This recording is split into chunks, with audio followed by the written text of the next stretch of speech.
Hello guys, good morning. সবাইকে জানাচ্ছি অনেক শুভেচ্ছা। সিঙ্গাপুর চাঙ্গি বিমানবন্দরে, আর সিঙ্গাপুর চাঙ্গি বিমানবন্দর হচ্ছে সিঙ্গাপুরের প্রধান বিমানবন্দর। এটি দক্ষিণ পূর্ব এশিয়ার অন্যতম প্রধান বিমানবন্দর। চাঙ্গি বিমানবন্দর চাঙ্গি বাণিজ্যিক এলাকা থেকে উত্তর পূর্বে 17 কিলোমিটার পর্যন্ত বিস্তৃত। চাঙ্গি এয়ারপোর্ট গ্রুপ এই বিমানবন্দর পরিচালনা করা থাকে। আমরা এখন আছি সিঙ্গাপুর এয়ারপোর্টের প্রবেশদ্বারে, আর এইটার যে প্রবেশদ্বার আছে এটাতে সেন্সর কাজ করে। আপনারা এটার কাছে যখন যাবেন তখন এটা অটোমেটিক খুলে যাবে, আবার যখন চলে যাবেন তখন এটা অটোমেটিক ক্লোজ হয়ে যাবে। আর এটার জন্যে দেখা যায় কারো ব্যাগেজ নিয়ে প্রবেশ করতে বের হতে খুব একটা প্রবলেম হয় না।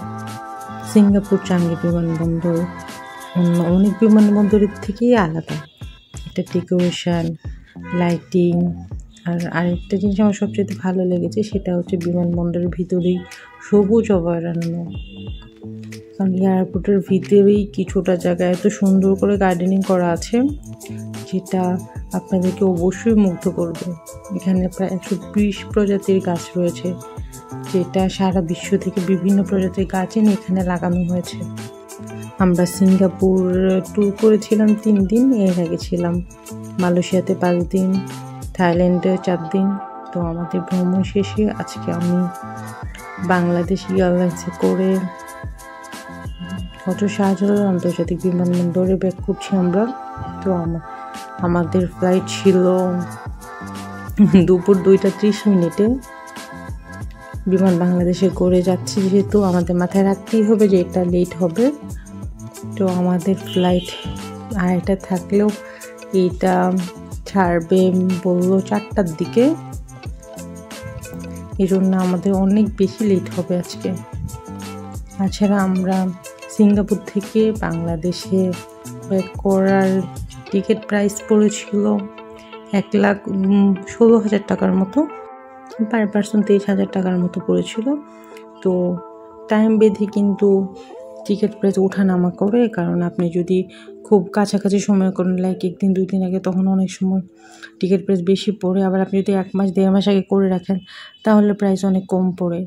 তো এই জন্যে আমার দামের সাথে আপনারা যখন টিকিট করতে যান মেলাতে পারবেন না।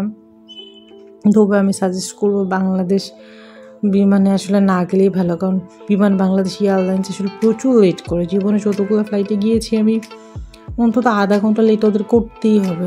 আধা ঘন্টা লেট না করলে ভালো লাগে না। আমরা কিছুক্ষণ হলো বিমানবন্দরে প্রবেশ করেছি। বিমানবন্দরে প্রবেশের পরে তা জানেনি অনেকগুলো ফর্মালিটিস আছে, যেমন আমাদের ব্যাগেজগুলো ওয়েট নেওয়া, স্ক্যান করানো, বোর্ডিং পাস নেওয়া, তারপর আমাদের কত নাম্বার কেটে যেতে হবে সেটা। আর চাঙ্গি বিমানবন্দর বিশাল বড়, মানে আনবিলিভেবল বড়। মানে এই মাথা থেকে ওই মাথা ঘুরলে মনে হয় সারাদিন লেগে যাবে। আমরা 2বারই এখানে আসা যাওয়া করেছি, কিন্তু আমরা কখনো আসলে পুরো বিমানবন্দরটা দেখে শেষ করতে পারিনি, এত সুন্দর এটা। তো দেখছি আমরা বিমান বাংলাদেশের কোথায় ব্যাগেজগুলো নিচ্ছে। আমরা এখন হাঁটছি, হেঁটে হেঁটে দেখবো কোথায় কি করে। বিশ্বের সেরা বিমানবন্দর সিঙ্গাপুরের চাঙ্গি বিমানবন্দর কাতারের হামাদা আন্তর্জাতিক বিমানকে হারিয়ে বিশ্বের সেরা বিমানবন্দরের নাম নিয়েছে সিঙ্গাপুর চাঙ্গি বিমানবন্দর। এর মাধ্যমে তকমা হারানোর 2 বছর পর চাঙ্গি বিমানবন্দর বিশ্বসেরার মুকুট ফিরে পেয়েছে। ব্রিটেনের এভিয়েশন শিল্প সমালোচক প্রতিষ্ঠান স্কাইটেক্স সম্প্রতি 2023 সালে বিশ্বের সেরা বিমানবন্দরের তালিকা প্রকাশ করেছে। বিশ্বের বিভিন্ন দেশে যাত্রীদের ভোটে স্কাইটেক্স ওয়ার্ল্ড এয়ারপোর্ট অ্যাওয়ার্ড 2023 শীর্ষক সেরা বিমানবন্দরের তালিকা ঘোষণা করেছে প্রতিষ্ঠানটি। স্কাইটেক্সের তালিকায় আন্তর্জাতিক যোগাযোগ হাব সিঙ্গাপুরের চাঙ্গি বিমানবন্দর বিশ্বের সেরা বিমানবন্দর নির্বাচিত হয়েছে। এছাড়া জাপানের রাজধানী টোকিও হানেদা বিমানবন্দর 3য় সেরা নির্বাচিত হয়েছে। তবে বিশ্বের সেরা 10টি বিমানবন্দরের তালিকায় স্থান পায়নি যুক্তরাষ্ট্রের কোনো বিমানবন্দর। চাঙ্গি সিঙ্গাপুরের জনগণের কাছে এক গর্বের জায়গা, সরকারের কাছেও আছে এর আলাদা গুরুত্ব। এমনকি করোনার সময় যখন বিমানবন্দরের চেক ইন কাউন্টার এবং ডিউটি ফ্রি দোকানগুলো খা করছিল, সিঙ্গাপুর সরকার প্রচণ্ড রকম আত্মবিশ্বাসী ছিল চাঙ্গি আবার পর্যটকদের প্রাণকেন্দ্র হয়ে উঠবে। সেই বিষয়ে প্রমাণ তখন এভিয়েশন খাতে তাদের 100 কোটিরও বেশি সিঙ্গাপুরি ডলার ব্যয় করা শুরু করে।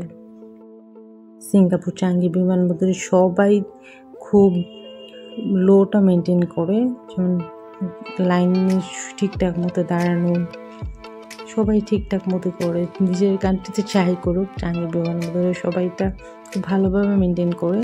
তো আমরা আমাদের ব্যাগেজ নিয়ে যাওয়ার জন্য এখানে দাঁড়িয়ে আছি লাইনে, অনেক প্যাসেঞ্জারই আছে।